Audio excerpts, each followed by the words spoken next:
ہاں وہ ان عورتوں کی مدد کرتی تھی جو دھوکے اور خوف کے سائے میں جی رہے تھے۔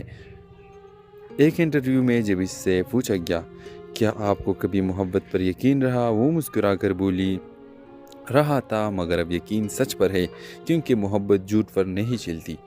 ڈرامہ سیریل کے حوالے سے اپنے رائے کی اظہار لازمی کمنٹ کریں، ساتھ میں ہمارا یوٹیوب کا چینل اخلاص ٹی وی کو سبسکرائب کرنا مت بھولیے۔ تھینکس فار واچنگ، اللہ حافظ۔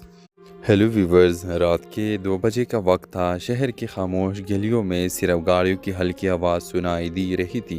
ایک پلیٹ کی کھڑکی میں روشنی جل رہی تھی، وہاں ہینا جاگ رہی تھی۔ اس کے سامنے میز پر طلاق کے کاغذات رکھے تھے اور اس کے ہاتھ کانپ رہے تھے۔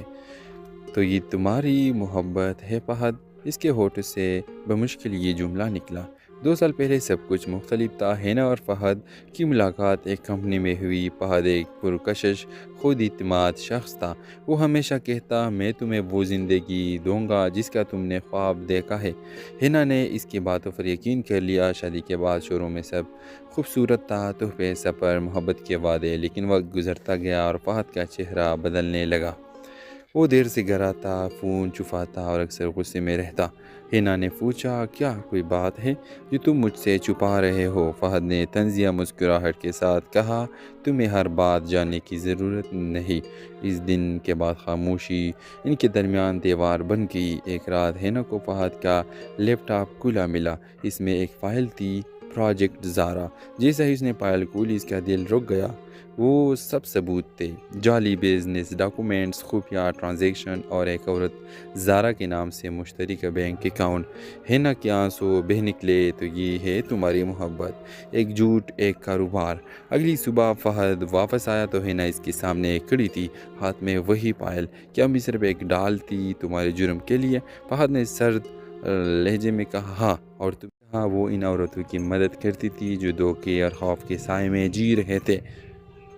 ایک انٹرویو میں جب اس سے پوچھا گیا کیا آپ کو کبھی محبت پر یقین رہا، وہ مسکرا کر بولی رہا تھا مگر اب یقین سچ پر ہے کیونکہ محبت جھوٹ پر نہیں چلتی۔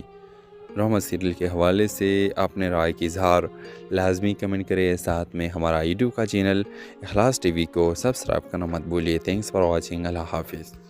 ہیلو ویورز، رات کے 2 بجے کا وقت تھا۔ شہر کی خاموش گلیوں میں صرف گاڑیوں کی ہلکی آواز سنائی دی رہی تھی۔ ایک پلیٹ کی کھڑکی میں روشنی جل رہی تھی، وہاں ہینا جاگ رہی تھی۔ اس کے سامنے میز پر طلاق کے کاغذات رکھے تھے اور اس کے ہاتھ کانپ رہے تھے۔ تو یہ تمہاری محبت ہے فہد؟ اس کے ہونٹوں سے بمشکل یہ جملہ نکلا۔ 2 سال پہلے سب کچھ مختلف تھا۔ ہینا اور فہد کی ملاقات ایک کمپنی میں ہوئی۔ فہد ایک پرکشش، خود اعتماد شخص تھا۔ وہ ہمیشہ کہتا میں تمہیں وہ زندگی دوں گا جس کا تم نے خواب دیکھا ہے۔ ہینا نے اس کی باتوں پر یقین کر لیا۔ شادی کے بعد شروع میں سب خوبصورت تھا، تحفے، سفر، محبت کے وعدے، لیکن وقت گزرتا گیا اور فہد کا چہرہ بدلنے لگا۔ وہ دیر سے گھر آتا، فون چھپاتا اور اکثر غصے میں رہتا۔